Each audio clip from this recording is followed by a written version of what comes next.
오늘 말씀은 이제 예수 그리스도와 함께 사는 자들의 어떤 삶의 모습을 좀 근본적인 이야기 속에서 해주고 있습니다.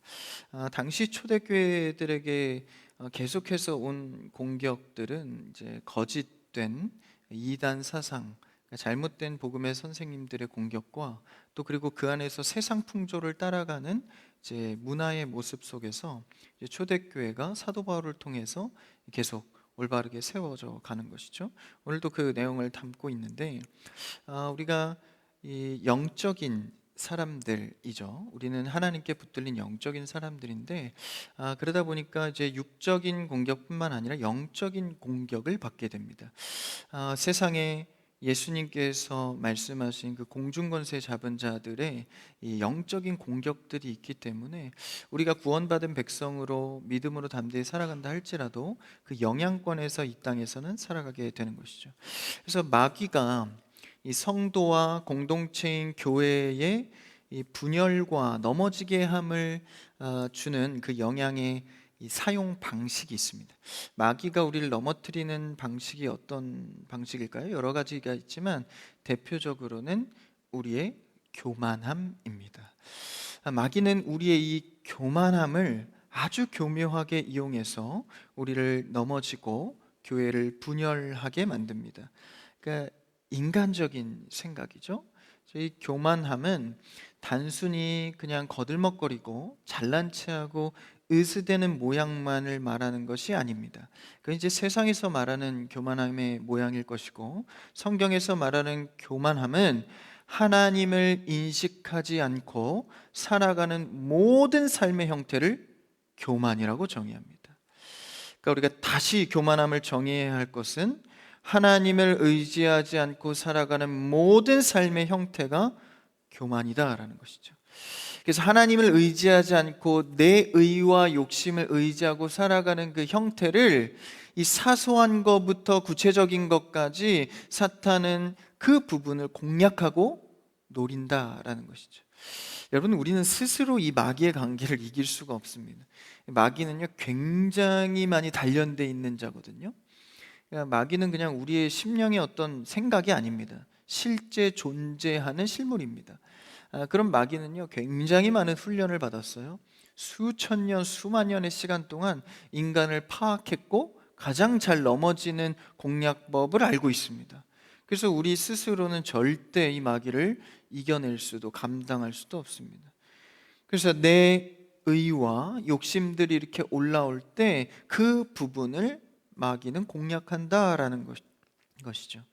그래서 하나님을 의지하지 않고는 이런 형태를 이겨낼 수가 없어서 늘 우리는 하나님의 겸손으로 내 안의 의를 내려놓고 하나님을 의지하는 삶의 태도로 바꿔가야 하는 것이죠. 그래서 하나님을 의식하지 않는 태도, 다시 말하면 하나님을 의지하지 않는 것이죠. 그러니까 하나님을 내가 스스로 제한하여서 이 정도의 하나님으로 믿는, 그러니까 이 부분에서는 하나님이 필요한다고 절실히 믿고 따르지만 또 어떤 부분에서는 내 실력과 의대로 그냥 내 시간에 주어진 대로 흘러가게 하는 것이죠. 이런 개념으로 생각해 보면 반대로 이 겸손이라는 주제를 우리가 생각해 볼 수 있습니다. 이런 개념 속에서 반대급부로 겸손을 생각해 보면 내 삶의 어떤 영역에서도 모든 주권을 하나님이 갖고 계신다는 인식 속에서 살아가는 태도, 이것이 겸손입니다. 겸손은 단순히 그냥 우리가 뭐 부끄러워하고 저는 할 수 없으면 겸양을 떠는 모습이 겸손이 아닙니다. 내가 아무리 할 수 있고 내 손에 쥐어진 힘이 있다 할지라도 하나님을 의지하는 태도, 이 자체가 겸손입니다. 그래서 우리의 신앙은 시작과 끝이 모두 주님 손에 달려있다는 것을 믿고 인식하여 그대로 살아내야 합니다. 여러분, 우리는 하나님 안에서 겸손한 성도 되시기를 축복합니다. 그래서 하나님을 의지하는 이 겸손이 있어야 마귀를 이겨낼 수 있습니다. 영적으로 승리할 수 있는 것이죠. 그래서 그런 기본 개념 가운데 우리가 그리스도를 의지하는 삶에 대해서 어떻게 살아내야 할까? 오늘 2장을 끝내면서 한번 그 말씀을 보기 원합니다. 20절 첫 절을 한번 다시 읽어볼까요? 시작. 너희가 세상의 초등학문에서 그리스도와 함께 죽었거든 어찌하여 세상에 사는 것과 같이 규례에 순종하느냐. 너희가 세상의 초등학문에서는 이제 죽었다. 다시 말하면 복음을 듣게 되었으므로 너는 이제 새 사람이 되었다. 더 이상 세상에서 말하는 가치에 대해서 죽은 자다.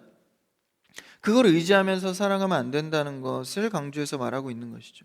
사실 이 내용은 일찍이 2장 8절 초입에서 다뤘던 내용입니다. 한번 2장 8절의 문단 시작을 한번 읽어볼까요? 성경책으로 한번 보시죠. 8절 같이요. 시작. 누가 철학과 헛된 속임수로 너희를 사로잡을까 주의하라. 이것은 사람의 전통과 세상의 초등학문을 따르며 그리스도를 따름이 아니니라. 그러니까 완전히 대비되면서 8절에서 이미 이 초등학문에 대해서 말했어요. 그리스도를 따름이 아닌 것이 초등학문이다라는 거예요. 여러분, 세상은 정확하게 두 갈래로 갈라집니다. 하나님 편에 설 것인가, 세상의 가치와 풍조에 설 것인가. 여러분, 중간지대나 회색지대는 없습니다. 근데 그 회색지대를 우리가 스스로 만들어내죠. 그래서 어쩔 때는 세상에 한 발, 어쩔 때는 교회에 한 발 담그며 영적인 사람, 육적인 사람 왔다 갔다 합니다.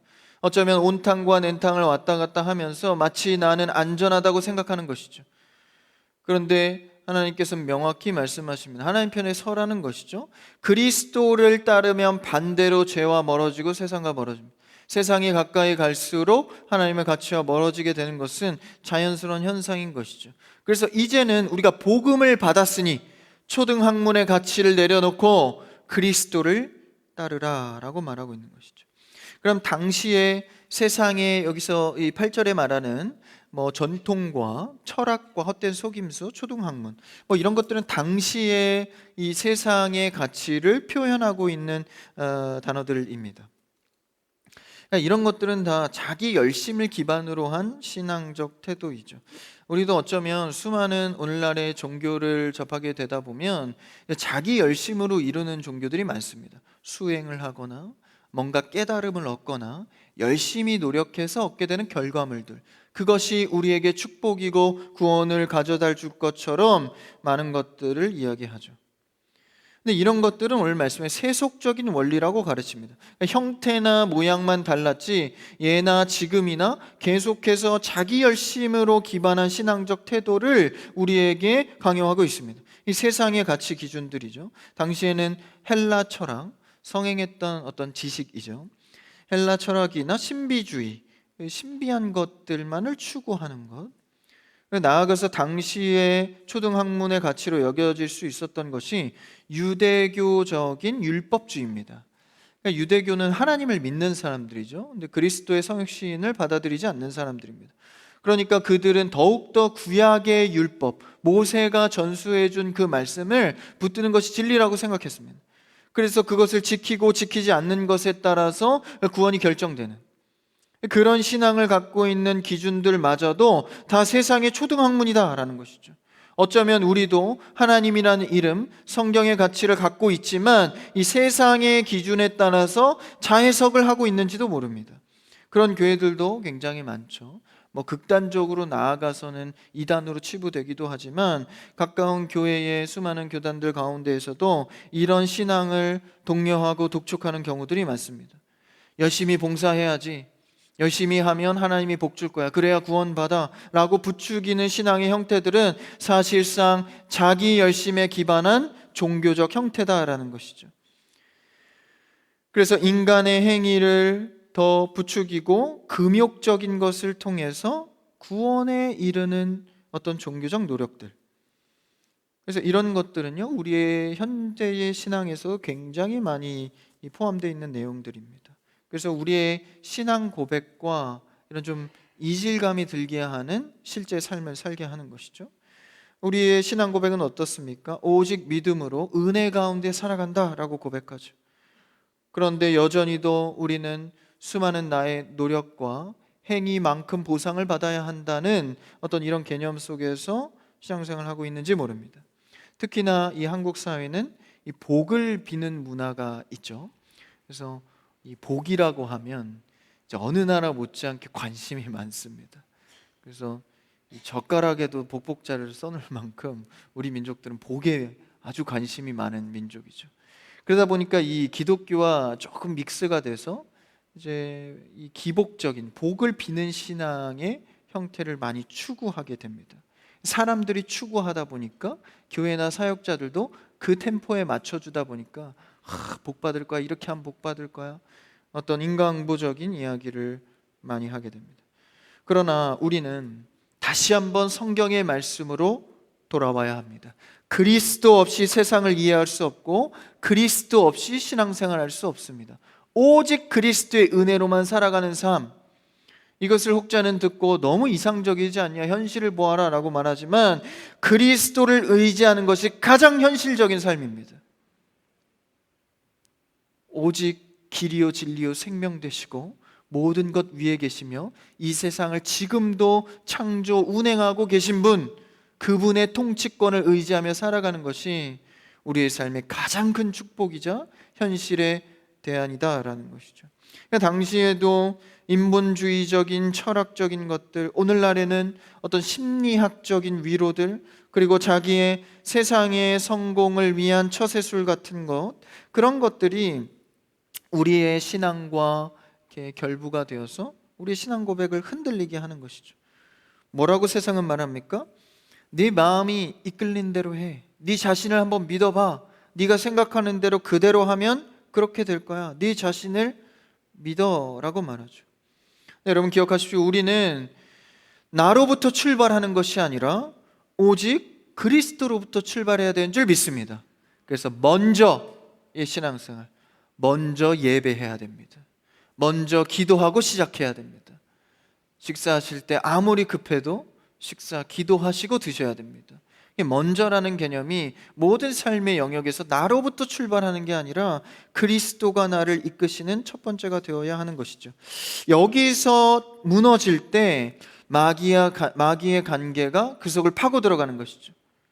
내 힘, 나로부터 시작되는 곳에 마귀가 거한다라는 것입니다.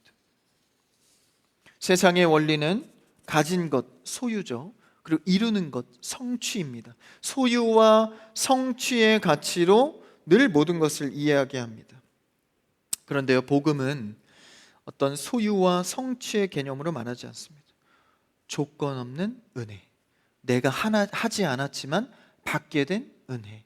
그래서 찬양인에도 이게 웬 말인가, 웬 은혜인가, 갑자기 오늘날 생각해 보니까 너무 큰 은혜인 거예요. 내가 말씀을 은혜를 받고 보니까 이게 내가 받을 만한 게 아니다라는 걸 깨닫게 되는 겁니다. 사실 구약의 수많은 이스라엘 백성들의 사건들을 보면 그거 하나 깨닫는 겁니다. 야, 내가 어떻게 이런 은혜를 받았지? 나는 이렇게 큰 죄인인데 받을 자격이 없는데 내가 은혜를 누리고 있구나. 이거 하나 깨닫는 겁니다. 세상은 철저히 보상의 원리 속에서 소유와 성취를 많이 가지라고 합니다. 그런데 여러분, 우리가 구할 것은 오직 은혜입니다. 오늘 이 밤 여러분 수많은 문제를 가져오셨습니까? 많은 어려움의 벽을 느끼고 좌절하고 계셨습니까? 오늘 밤 기도하십시오. 주님, 은혜를 주시옵소서. 주의 은혜가 우리에게 임하면 모든 길 가운데에 그리스도의 길로, 뚫려진 길로 나아갈 수 있습니다. 교회 안에서도 헌신을 많이 해야 더 큰 복을 받는다. 여러분, 이것은 깊게 들어가면 기복주의적 형태입니다. 물론 헌신하고 섬김해야죠. 그런데 그 근본의 가치가 어디를 향해 있는가? 여러분, 복을 받으려고 하지 마십시오. 구원의 은혜에 감격해서 감사로 하는 여러분 되기를 축복합니다. 여러분, 헌신도요, 이 예물도 구약에 보니까 제물을 드릴 때 여러 개의 제물들이 있어요. 화목 제물, 감사 제물, 추수 제물, 이런 것들이 있지만 모든 제물의 근본의 기본은요, 감사제입니다. 그러니까 모든 예배의 형태의 기본을 이루고 있는 기반은요, 감사제입니다. 여러분, 감사로 기도하고 감사로 예배하는 여러분들을 축복합니다. 모든 예물도요, 하나님께 드리는 봉헌도요, 감사를 기본으로 해야 합니다. 감사하지 않으면 하시면 안 됩니다. 우리의 모든 신앙의 기초는 주의 은혜에 감격한 감사인 것이죠. 그래서 그 감사함 때문에 주님을 사랑하고 교회를 사랑하고 영혼을 사랑하게 되는 것입니다. 이것이 영적인 사람들이 받게 되는 복인 것이죠. 그리스도를 만난 자 누리게 되는 영적인 복, 여러분 복음이 주는 영적 자유함을 누리시기를 축복합니다. 그러면요, 이 돈에 얽매이지 않고 사람에 얽매이지 않고 살아갈 수 있습니다. 저도 복음의 은혜를 많이 받으면 가장 먼저 자유해지는 게 세상적 가치에서 자유해집니다. 물질의 경제적인 것 때문에 얼마나 눌리고 어려울 때가 많습니까? 근데 여러분 주의 은혜에 복음이 주는 자유함을 누리면요, 너무 그렇게 저기 하지 않습니다. 우리가 이제 그리스도의 복음을 받게 되면 세상의 기준, 초등 학문에서 얽매이던 것들로 자유하게 되는 것이죠. 더 높은 가치에 하나님을 바라보게 되는 것이죠. 그런 초등 학문은 오늘날에도 많은 것들로 구분해질 수 있습니다. 첫 번째는 과학주의가 있죠. 모든 것이 과학적 데이터나 논리로만 증명하려는 태도입니다. 이제 AI 시대다 보니까 대부분의 질문들이 해결되어져 갑니다. 많은 질문들이 해결되어져 가죠. 그래서 그런 논리와 데이터 속에서 어떤 영적인 실제, 초자연적인 하나님의 섭리를 비과학적인 것이라고 치부하면서 가까이 하려 하지 않습니다.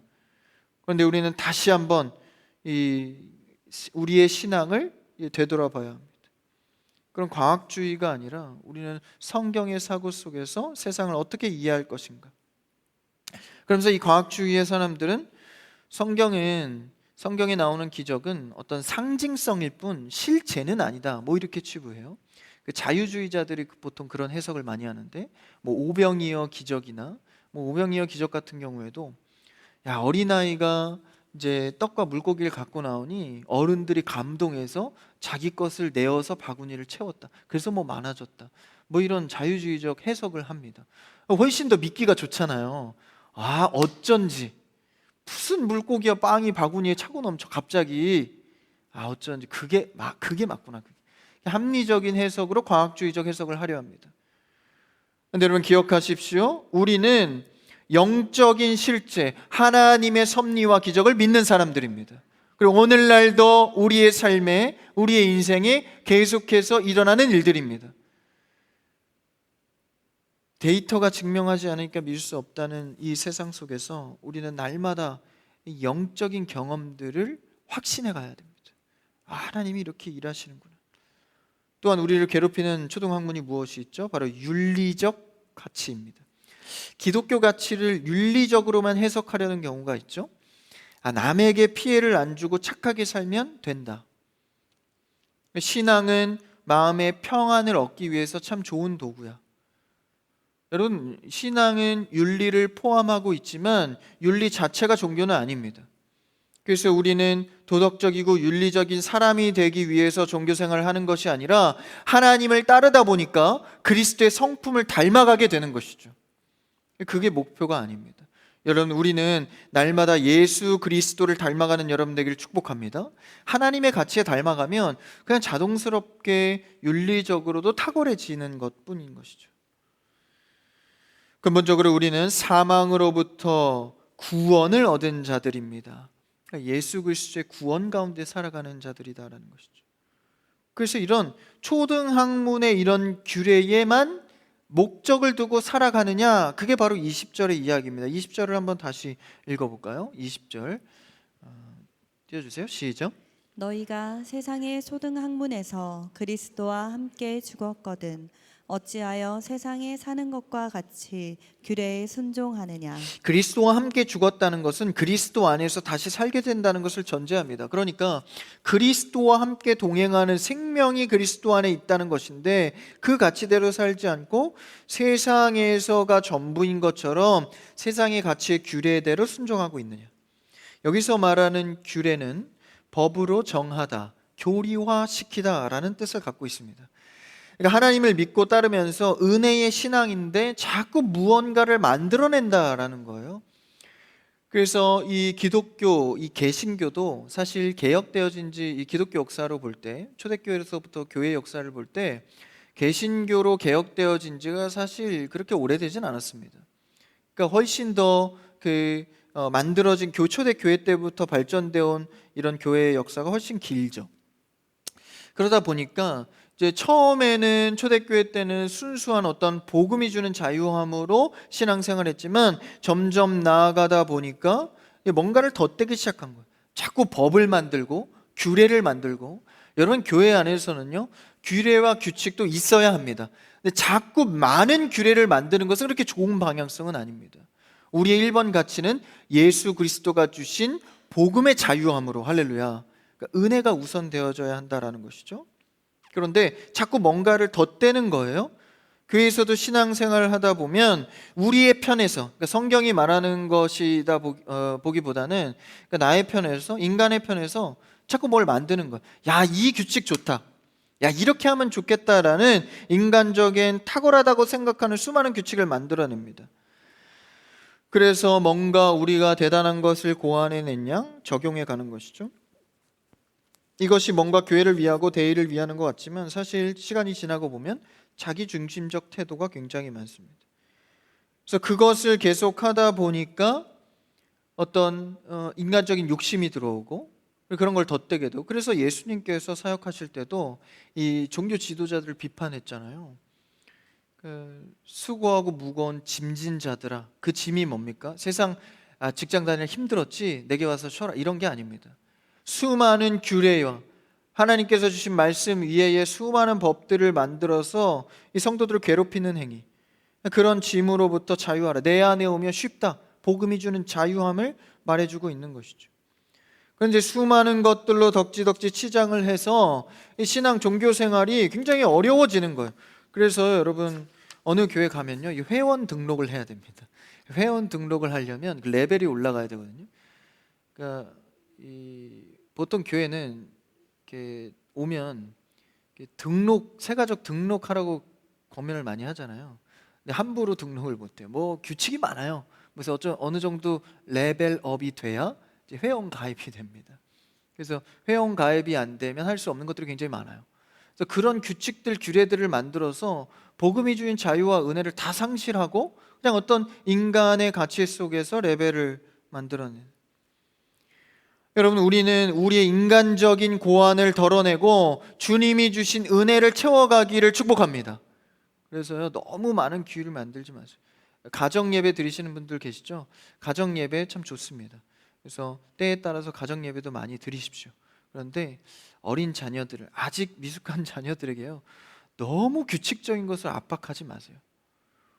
저녁에 갔다 오면 우리 집안은 무조건 예배 드려야 된다, 7시까지 뭐 이렇게 해가지고 아이들이 막 이를 갈며 20살만 되면 내가 독립하리라 막 여러분 그런 경우 많습니다.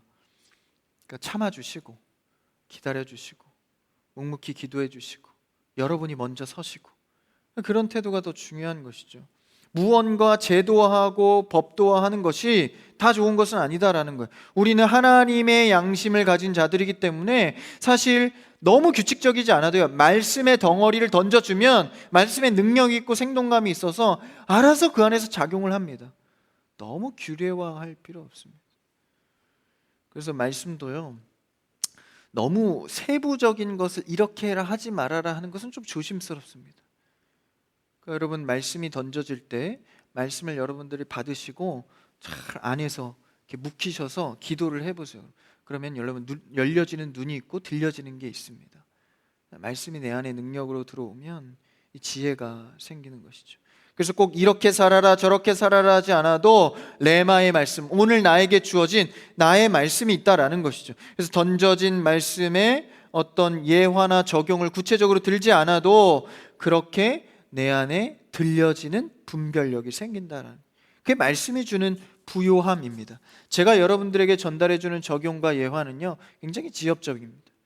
던져지는 말씀이 여러분 심령을 통과하여서 수많은 말씀의 부요함이 생겨나기를 주님의 이름으로 축원합니다. 그래서 제 말씀에 예화가 적습니다. 좀 지루하고 좀 듣다 보면 졸리고. 그래서 여러분 우리의 영과 육을 지배하는 것은 오직 하나님의 말씀입니다. 그 안에 거할 때 눈이 열려지고 영이 열려지는 것이죠.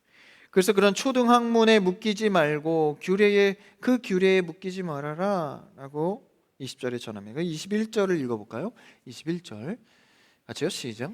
곧 붙잡지도 말고 맛보지도 말고 만지지도 말라 하는 것이니 그러니까 그것에 대해서 붙잡지도 맛보지도 만지지도 말라. 보통 이런 것은 이제 도박 이런 게 많이 떠오르죠. 도박은 눈길도 주지 마십시오. 흉내도 내지 마시고. 제가 어릴 때 이 담임 목사님께서 이제 도박 뭐 이런 중독 이런 거에 대해서 굉장히 많이 교육하셨거든요. 그래서 이렇게 어렸을 때 그냥 카드놀이 같은 거 하잖아요, 어린아이들. 근데 그 카드도 이게 짝짝 다 찢어버리세요. 그래서 발견만 되면 다 찢어버리십니다. 그래서 어렸을 때부터 하도 인이 바뀌어서 그런 쪽으로는 눈길도 가지 않습니다.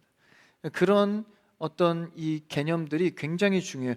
우리가 살면서 신앙 안에서 지배하지 못하도록, 어느새 나도 모르게 점령하지 못하도록 붙잡지도 맛보지도 만지지도 말아야 할 영역이 있다라는 것이죠. 여러분, 그런 영적이고 육적인 영역에서 분별을 잘 해내시는 지혜로운 성도 되기를 축복합니다. 잘 해내셔야 가정도 그렇게 교육이 되는 거예요. 부모의 뒷모습을 보고 자녀들은 자라기 때문에 말보다도 어떤 가치를 갖고 행동하고 살아가느냐, 굉장히 중요한 것이죠. 그래서 여러분, 이제 막 청년이 되신 분들이나 이제 자녀들 같은 경우에는 이제 학교 가고 뭐 이러다 보면 이제 술의 유혹을 많이 받거든요. 술의 유혹을 받다 보면 뭐 술이나 뭐 성적인 이런 부분들 유혹을 많이 받는데, 여러분, 그런 영역은요, 내가 이겨내는 영역이 아닙니다. 피해서 이기는 영역입니다. 요셉도 그의 이 보디발의 아내의 잠자리에서 이제 막 거기 서서 이겨내야지, 주님 힘을 주세요, 이렇게 하지 않습니다. 자리를 피합니다. 그러니까 여기서 맛보지도 경험도 만지지도 말라 한 영역들이요, 우리가 육적으로 그런 영역들이 있다라는 거예요. 세상의 가치에 빠지지 않도록 우리가 잘 찾아가야 한다라는 것이죠. 그래서 좋은 신앙은 어떤 의미를 자꾸 찾아내기보다 그냥 하나님의 말씀이 멈추라면 멈추시고 가라면 가는 신앙이 좋은 신앙입니다. 자꾸 뭐 대단한 의미를 찾아서 뭐 내가 예배하는 어떤 의미, 기도해야 되는 어떤 의미를 자꾸 찾아내기보다 하나님의 말씀에 순종하여 가면 하나님께서 보이시리라 라는 믿음 붙들고 나아가는 것이죠. 찬양의 가사에서도 주님 말씀하시면 내가 나가리다, 주님 뜻이 아니면 내가 멈춰서리다. 이게 가장 좋은 신앙입니다. 주님 가라 하시면 가는 거죠. 하나님과 발을 맞춰서 동행하는 삶, 이 좋은 신앙이 우리 크리스찬 교회 모든 가정에 있기를 축원합니다. 그래서 22절에 또 이어서 이렇게 말합니다. 읽어볼까요? 22절 시작.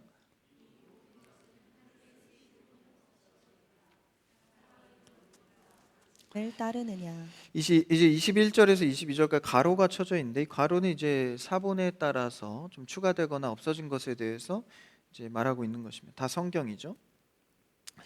어쨌든 여기서 말하는 22절에서 한때 쓰이고 없어진다, 여기서 없어진다라는 것은 이제 소멸한다라는 뜻이 아니라 이제 왜곡되고 달라진다라는 뜻에 더 가깝습니다.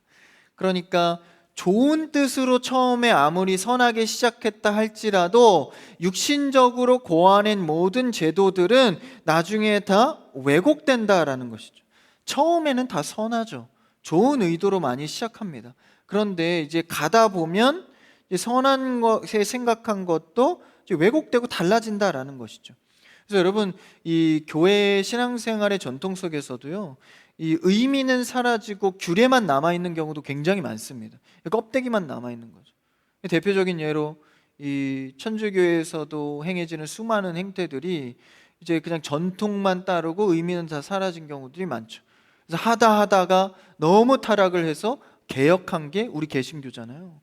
그 정도로 처음에는 다 의미가 얼마나 좋았겠습니까? 근데 소멸한다, 왜곡된다라는 거예요. 그래서 껍데기만 남겨진 신앙의 형태들이 많다라는 거예요. 우리 교회도 그런 것들이 있죠. 이 성찬에서도 우리 교회는 이제 한 달에 한 번 이 월초에 첫 주에 하는데, 전 이런 성찬이 참 좋은 것 같아요. 그래서 원래 이제 우리 개신교에서는 이제 그렇게 많이 성찬을 하진 않습니다. 천주교에서는 매주 하거든요. 근데 뭐 절기마다 보통의 교회에서 하는데 저희 교회에서는 한 달을 시작할 때 성찬을 하는데 그게 너무 좋은 것 같아요. 그러니까 어떤 의미는 다 사라지고 그냥 규례대로만 따르는 것이 아니라 우리가 어떻게 하면 하나님에서 더 좋은 것들을 드릴까 할 수 있을까 말씀 안에서 생각하는 거죠. 세례도 우리 교회는 절기만 하는 것이 아니라 원하면 신청해서 그때 다 받잖아요. 이런 것들이 이제 규례에 매여 있지 않고 이제 하나님 성경적 가치가 더 우선된 게 무엇인가를 고민하는 것이죠. 그래서 이것들을 계속해서 우리는 이 갱신하고 개혁해 가야 합니다. 오늘 말씀의 제목이 개혁된 신앙인데, 여러분 개혁이라는 것은요 다 뜯어 고치는 게 아닙니다. 뜯어 고치는 게 개혁이 아니에요. 마구잡이로 그냥 뜯어 고치고 새로운 것을 한다고 개혁이 아니라, 개혁은 오직 그리스도의 형태로 다시 돌아가는 겁니다. 성경의 말씀으로 돌아가고 그리스도의 형태로 돌아가는 거죠. 그러니까 허례 허식을 내려놓고, 이사야 1장 11절에서 12절은요 이렇게 강력하게 권고하고 있습니다. 한번 읽어볼까요? 시작. 여호와께서 말씀하시되 너희의 무수한 재물이 내게 무엇이 유익하뇨? 나는 수량의 번제와 살찐 짐승의 기름에 배불렀고 나는 수송아지나 어린 양이나 숫 염소의 피를 기뻐하지 아니하노라. 12절. 너희가 내 앞에 보이러 오니 이것을 누가 너희에게 요구하였느냐? 내 마당만 밟을 뿐이니라. 이 이사야 이 말씀에 하나님께서 굉장히 강력하게 권고합니다. 무수한 재물들, 숫 양의 번제, 살진 짐승, 기름에 배불렀고 나는 숫송아지나 어린 양의 순염소의 피, 이거 하나님이 제일 기뻐하시는 재물이거든요. 구별된 재물. 그런데 기뻐하지 않는데요. 받지 않는다라는 겁니다. 그러면서 12절에 뭐라고 결론하죠? 너희가 내 앞에 보이러 오니, 허례 허식으로 보이러 올 뿐 누가 이것을 요구했느냐? 내가 원하는지 들어봤냐라는 것이죠. 말씀에 의거해서 정확히 맞는 것인지 따져봤냐라는 거예요. 내 유익을 위해서 내 허례 허식으로 하고 있다라는 거예요. 내 마당만 밟을 뿐이니라. 오늘날 썬데이 크리스찬으로 조롱하는 그런 형태들 아닙니까? 그냥 안 드리긴 찝찝하고, 그리고 또 이게 가까이 와서 신앙생활하고 섬기기는 조금 부담스럽고, 그러니까 어느 정도만 찝찝하지 않게만 해서 그냥 신앙생활하는 거죠. 그것이 마치 구원을 보장해 줄 것처럼. 근데 여호와 하나님께서는 오늘 이사야 말씀에서 그렇게 말합니다. 내 마당만 밟을 뿐이라. 하나님과의 교제와 인격적인 교류가 전혀 없다는 거. 교회가 계속되는 전통 속에서 이러기 쉽습니다. 우리 교회도 20년, 30년을 넘어가면서 이런 전통 속에 갇혀 있을 수 있는 것이죠. 의미도 모르고 그냥 하는 것들. 하다 자기 마음대로 해서 그냥 교회가 아니, 하나님이 원하시는 교회가 아니게 되어버리는. 여러분, 우리는 교회와 우리의 예배와 삶을 날마다 개혁해야 되는 줄 믿습니다. 우리 이 신앙 고백이 개혁주의잖아요. 말씀으로 돌아간다라는 것이거든요. 리폼드 철치, 그러니까 갱신하는 교회입니다. 개혁하는 신앙은 무조건 뜯어 고치고 새로운 것을 만드는 것이 아니라 그리스도만 남기는 것입니다. 제가 언제 한번 이런 얘기를 한 적이 있는데, 가장 깨끗한 청소는요 무언가를 계속 만들고 정리하는 것이 아니라 버리는 겁니다. 여러분, 우리의 신앙은 계속해서 그리스도만 남기는 싸움을 해야 합니다. 오직 그리스도만 남을 수 있도록 더 순수하고 순전하고 하나님 보시기에 아름답게 말이죠. 그래서 우리의 교회와 가정은 하나님의 말씀과 예수 그리스도만 남기는 가정과 교회 되기를 축원합니다. 우리가 세상의 초등학문 가치, 물적, 인적 크기의 싸움에서 이제는 다시 그리스도라는 본질을 붙들고 나아가야 합니다. 예수 그리스도만 남을 수 있도록, 그 안에 내 의가 자라나지 않도록 해야 하는 것이죠. 그래서 오늘 말씀에 23절에서 이렇게 결론합니다. 23절 읽어볼까요? 시작. 이런 것들은 자의적 숭배와 겸손과 몸을 괴롭게 하는 데는 지혜 있는 모양이나 오직 육체에 따르는 것을 금하는 데는 조금도 유익이 없느니라. 금욕주의를 말하고 있죠. 육체적 욕망과 쾌락을 억제하고 고행이나 절제를 통해서 어떤 종교적인, 도덕적인 더 높은 단계에 이르려는 태도죠. 여러분, 우리의 신앙생활은 금욕주의가 아닙니다. 하나님 앞에 자원하는 마음으로 우리의 삶을 정돈해 가는 것이죠. 근데 이 금욕주의에 빠져서 당시에는 굉장히 자신을 억제해서 뭔가에 도달하려는 행태를 보입니다. 그런데 이것은 지혜 있는 모양이 아니다라는 거예요. 겉보기에는 굉장히 경건하고 수준이 높아 보이고, 와, 신앙생활 잘한다, 저렇게 금욕주의적으로 하네 라고 보여질 수 있지만 실제는 유익이 없다, 아무 유익이 없다라는 거. 다시 말하면 우리의 죄성은, 욕심은 그렇게 이겨내는 게 아니다라는 겁니다. 여러분, 내 노력으로 여러분 해보셨죠? 됩니까? 되지 않습니다. 다시 또 돌아갑니다. 결국 우리는 내가 지독한 죄인이구나 하나 깨닫는 것밖에 없습니다. 그리고 오히려 영적인 교만을 낳아서 난 이 정도 해봤다, 아, 왜 이 정도 저 사람은 하지 못할까, 영적인 교만만 늘어나는 것이죠. 또 다른 욕망입니다.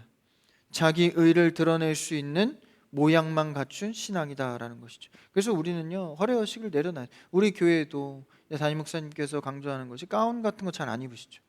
옷 맞춰 입고 막 착착착 이렇게 하는 그런 거 별로 안 좋아하십니다. 그러면서도 허례허식은 없으면서도 예배와 말씀을 우선하는 보수적인 교회. 우리 교회가 좋아요. 자유하면서도 질서가 있고 규칙적이면서도 또 자유함이 있는, 얼마나 좋은지 모릅니다. 우리 안에서 정말 그리스도 안에서 누리는 은혜가 무엇인지를 분별해 갈 수 있는 눈이 있어야 합니다. 오늘날 시대는요, 성도들이 더 탁월하고 지혜롭고 똑똑해야 됩니다. 우리 크리스찬 교회 성도들은 주 안에서 분별력 있는 똑똑한 성도 되시기를 축복합니다. 아, 이건 이거지, 저건 저거지, 사람들 말에 휘둘리지 않고, 말에 자꾸 이기 기울이고 저리 기울이고 하지 않고. 사랑하는 성도 여러분, 오늘 우리는 골로새서 2장을 마무리하면서 오늘의 우리의 신앙의 업깃을 다시 여미게 됩니다. 마귀는 우리에게 무언가를 자꾸 덧대라고 유혹합니다. 더 헌신해야 복을 받을 거야, 고행해야 거룩해진다. 그러나 은혜의 복음 위에서 인간의 규례를 따르는 것이 아니라 참된 개혁, 예수 그리스도만 남기는 신앙생활을 할 수 있기를 축복합니다.